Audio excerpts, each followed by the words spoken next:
अस्सलाम वालेकुम।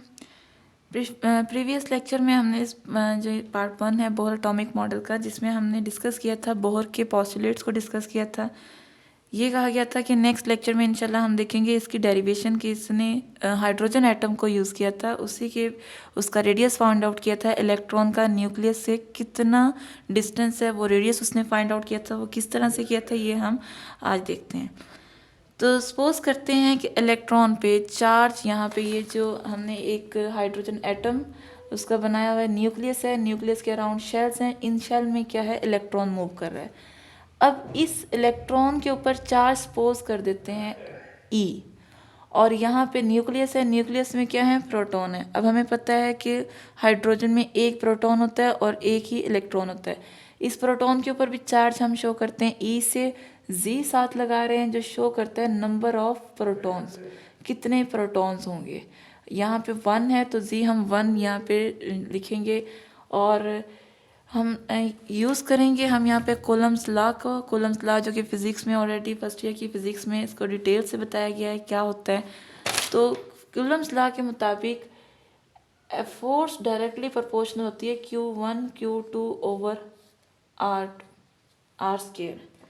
अब यहाँ पे Q1 हम डिनोट कर लेते हैं प्रोटॉन के लिए, और Q2 हम डिनोट कर लेते हैं न्यूक्लियस के ऊपर जो चार्ज है इसको Q2 से।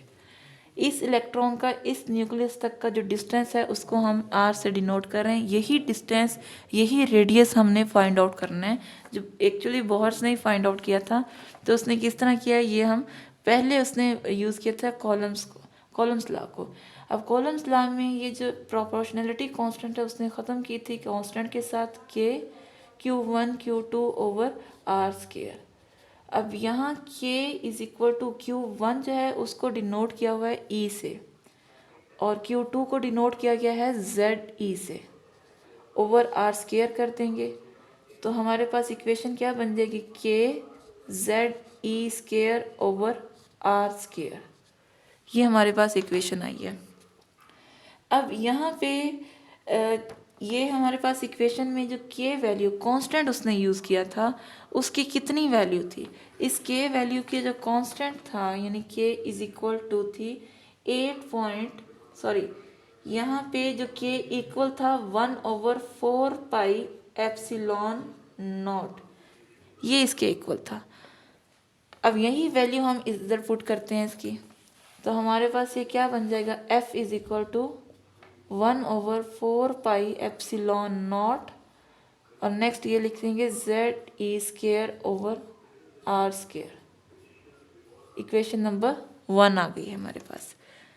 अब यहाँ पे ये जो एप्सिलॉन नॉट है ये क्या होती है, permittivity in free space. Permittivity in free space, permittivity in free space. Permittivity word कहाँ से डिराइव हुआ है, परमिट से, इजाज़त देना। तो इलेक्ट्रॉन की रिवॉल्व जो कर रहा है यहाँ इस न्यूक्लियस के अराउंड, वो यहाँ पे है, ये उसका एक स्पेस है, इस स्पेस में रिवॉल्व कर रहा है। तो इसकी जो वैल्यू थी, इस एप्सिलॉन नॉट की वैल्यू थी 8.85 10⁻⁻12। ठीक है। अब हमारे पास इक्वेशन आई है 1/4 pi epsilon not ZE square. हमें पता है क्या है, Z प्रोटॉन नंबर को शो कर रहा है, E स्केयर चार्ज है इलेक्ट्रॉन और प्रोटॉन का इकट्ठा किया हमने, R स्केयर डिस्टेंस है इस इलेक्ट्रॉन का इस न्यूक्लियस के अट्रैक्शन में जितना डिस्टेंस है उसको है 4 पाई एप्सिलॉन नॉट क्या है, परमिटिविटी इन फ्री स्पेस है। हमारे पास है यहाँ पे इलेक्ट्रॉन, हमें पता है मूव कर रहा है किस फॉर्म में, ये हमें बोहर ने बताया, उसने कहा सर्कुलर पाथ में मूव कर रहा है, जिसको उसने ऑर्बिट कहा था। तो सर्कुलर पाथ में जब कोई भी चीज़ मूव करती है तो वहाँ पे जो फोर्स अप्लाई होती है उस फोर्स को हम कहते हैं सेंट्रीपिटल फोर्स, जो सर्कुलर पाथ में यूज़ होती है। सो इलेक्ट्रॉन मूव करता है इन आ सर्कुलर पाथ। सर्कुलर पाथ में जब वो मूव करता है तो वहाँ पे जो सेंट्रीपिटल फोर्स वहाँ पे जनरेट होती है वो किसके इक्वल होती है, F is equal to mv square over R। ये थी सेंट्रीपिटल फोर्स का, सेंट्री सी से और पिटल फोर्स को मैं इससे डिनोट कर रही हूँ, सेंट्रीपिटल फोर्स। अब हमारे पास ये दो इक्वेशंस आई, इक्वेशन नंबर 1, इक्वेशन नंबर 2। हम इन दोनों इक्वेशंस को क्या कर देते हैं, कंबाइन करेंगे। तो हमारे पास f और f की इस इक्वेशन को लिख लें आप। ये है हमारे पास M we square over R is equal किसका हो जाएगा, 1/4 pi epsilon not R square, और इसके साथ क्या है, 1 की जगह का मैं जेड ई स्केयर शो कर देती हूँ। ये हमारे पास एक इक्वेशन बनी है। अब इसमें सिंप्लीफाई करते हैं इसको। आर जो है वो किससे कैंसिल हो रहा है, इसके साथ ही, और कुछ भी कैंसिल आउट नहीं होता। तो यहाँ पे क्या रह जाएगी equation, m we square is equal to z e square over 4 pi epsilon naught. ये वाली इक्वेशन रह गई हमारे पास। और यहाँ पे एक आर भी है, ये इक्वेशन है।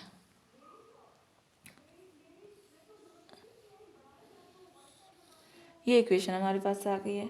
अब यहाँ से आप देख रहे हैं वी स्केयर डायरेक्टली, जो वी का वेलोसिटी का स्केयर इन्वर्सली प्रोपोर्शनल है रेडियस के।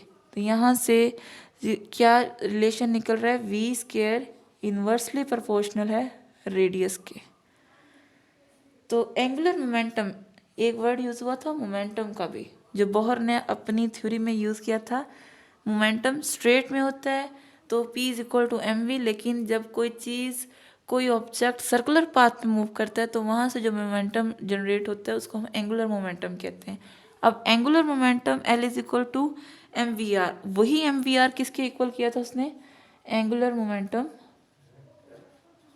उसने डिनोट किया था किसके साथ, एम वी आर के।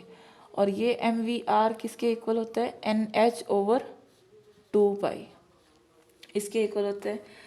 अब यहाँ से हमने v की वेलोसिटी की वैल्यू फाइंड आउट करनी। v is equal to, v इस साइड पे रहने दें, एम और आर इधर जाएगा, तो क्या बन जाएगी इक्वेशन, 2 पाई एम आर। ये इक्वेशन हमारे पास बन जाएगी। अब यही वाली वैल्यू जो है इसका हम लेंगे स्केयर, क्योंकि यहाँ पे है v स्केयर की फॉर्म में, तो हमें स्केयर की वैल्यू चाहिए। अगर हम इसका स्केयर लेते हैं बाय टेकिंग स्केयर, जब आप इसका स्केयर लेंगे तो ये आपके पास क्या बन जाएगी, v square is equal to n square h square over 4 pi square m square r square. ये हमारे पास अब वेलोसिटी, यानी जो यहाँ पे हमें चाहिए उसकी वैल्यू फाइंड आउट हुई है एंगुलर मोमेंटम से, by putting this value in equation number 3। ये हमारे पास इक्वेशन नंबर 3 है। इस वैल्यू को आप कहाँ पे पुट करेंगे, इक्वेशन नंबर 3 में।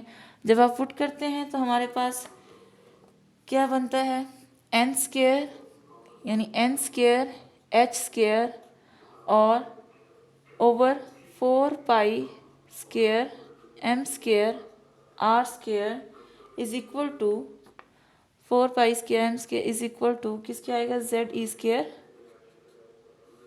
4 पाई एप्सिलॉन नॉट आर, इसके इक्वल ये आ गई है हमारे पास। यहाँ पे ये m है, ये इस साइड पे आके मल्टीप्लाई हो रहा है, इधर आके क्या होता है, डिवाइड हो जाता है। तो ये भी आप यहाँ पे लिखेंगे एम आर। ये आपके पास इक्वेशन बन गई जब हमने इस वैल्यू को इस इक्वेशन में पुट किया है। अब यहाँ से इसको सिंप्लीफाई करते हैं, कैसे करेंगे, पाई पाई से साथ क्या हो जाएगा, कैंसिल हो जाता है, और 4 के साथ कैंसिल आउट हो जाएगा, m इस m के साथ कैंसिल आउट हो जाता है, और रेडियस जो है वो इसके साथ कैंसिल आउट हो जाएगा। हमारे पास रह जाता है n square h square over pi m r is equal to z e square over epsilon naught. ये हमारे पास टोटल वैल्यू आ गई है। इक्वेशन नंबर आप इसको कहते हैं 4।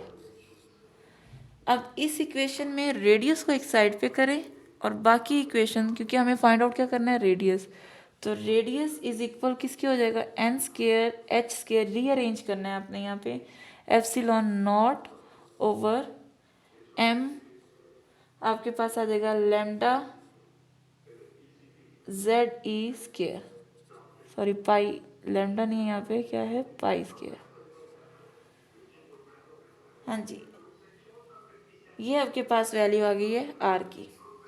अब यहाँ से हमें क्या क्या चीज़ें नाउन होती हैं, आपको R is equal to epsilon naught e square h square over e square pi, क्योंकि z की वैल्यू मैंने कहा क्या है 1 है, क्योंकि प्रोटॉन कितने हैं यहाँ पे, एक प्रोटॉन था, इसलिए 1 वैल्यू यहाँ पे पुट करते हैं तो हमारे पास ये क्या आ जाएगा ई स्केयर पाई m, और इसको अलग कर देती हूँ n स्केयर ओवर z आपको लिखने की यहाँ ज़रूरत नहीं, अगर आप लिखना चाहते हैं अभी लिखें, उसके बाद z को 1 कर देंगे तो सिर्फ क्या आ जाएगा, ये सारी अब सारी की सारी वैल्यू है कांस्टेंट, यानी इनकी वैल्यू हमें पता है, एप्सिलॉन नॉट की वैल्यू पता है, प्लैंक्स कांस्टेंट की वैल्यू पता है, ई चार्ज होता है जिसको हमने शो किया, पाई की वैल्यू हमें पता है, और मैस हमें इलेक्ट्रॉन का पता होता है।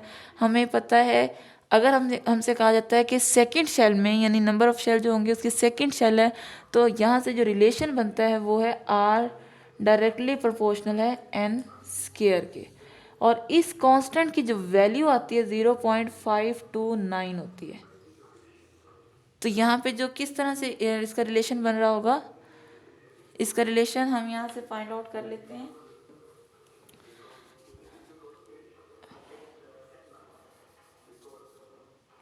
हमारे पास इसका रिलेशन बन जाएगा r directly proportional 0.529 r square, sorry यहाँ पे एन स्केयर और यहाँ आ जाएगा आर के। ये हमारे पास एक आ गया है रेडियस फाइंड आउट करने का। आप डायरेक्टली प्रोपोर्शनल लिख लें तो आपके पास प्रोपोर्शनलिटी की वैल्यू आएगी 0.529। अगर आप वैल्यू लिखते हैं तो यहाँ पर आप इक्वल शो करेंगे, r is equal to radius equal होगा 0.529 एन स्केयर शो कर रहा है किस चीज़ को, नंबर ऑफ शेल को। कौन सा शेल होगा उसका आप स्केयर लेंगे, उसको मल्टीप्लाई करेंगे 0.29 से, आपको वहाँ का रेडियस मिल जाएगा कि इलेक्ट्रॉन का इस रेडियस पे है, इफ सपोज वो सेकेंड शेल में या फर्स्ट शेल में। ये थी उसकी डेरिवेशन। तो डेरिवेशन को रिवाइज कर लेते हैं हम किस तरह से किया हमने। बोहर ने प्रोटॉन को यूज़ किया था। प्रोटॉन से सबसे पहले जो है उसने यूज़ किया था हाइड्रोजन एटम को। हाइड्रोजन एटम के में एक इलेक्ट्रॉन और एक प्रोटॉन होता है। इलेक्ट्रॉन को उसने चार्ज शो करवाया था ई के साथ, प्रोटॉन को भी ई के साथ चार्ज शो कर रहे हैं, लेकिन साथ में जी शो कर रहा है, मतलब नंबर ऑफ प्रोटॉन्स को जाहिर करते हैं। कूलम्स लॉ यूज़ किया था, एफ डायरेक्टली प्रोपोर्शनल है Q1 Q2 over r square के। प्रोपोर्शनलिटी कांस्टेंट के इक्वल कर दिया हमने के Q1 Q2 over r square के ई। अब Q1 ई है और ये Z ई है और आर स्केयर। ये सारी डेरिवेशन की गई है और फाइनल जो हमारे पास रिजल्ट आया वो है R इज इक्वल टू 0.529। इसको फाइंड आउट करके इससे हमें जो क्वेश्चन बनता है वो इस तरह से भी आता है कि ये तो हमने nth ऑर्बिट, अब nth ऑर्बिट कोई भी ऑर्बिट हो सकता है। अगर आपको कहा जाता है सेकंड या आपको कहा जाता है थर्ड ऑर्बिट में इलेक्ट्रॉन है, उसका न्यूक्लियस से कितना डिस्टेंस है, तो आप क्या करेंगे R इज इक्वल टू, अगर MCQs में आता है 0.529 और थर्ड का स्क्वायर लेंगे, उसको इसके साथ मल्टीप्लाई करेंगे, जो आंसर होगा वो उसका रेडियस होगा न्यूक्लियस से उस थर्ड इलेक्ट्रॉन तक, उस थर्ड शेल तक। तो ये थी बोहर के एटॉमिक मॉडल की डेरिवेशन जो उसने यूज़ की थी। इंशाल्लाह इससे नेक्स्ट हम टॉपिक स्टार्ट करेंगे अपनी नेक्स्ट वीडियो में। तब तक के लिए अल्लाह हाफिज़।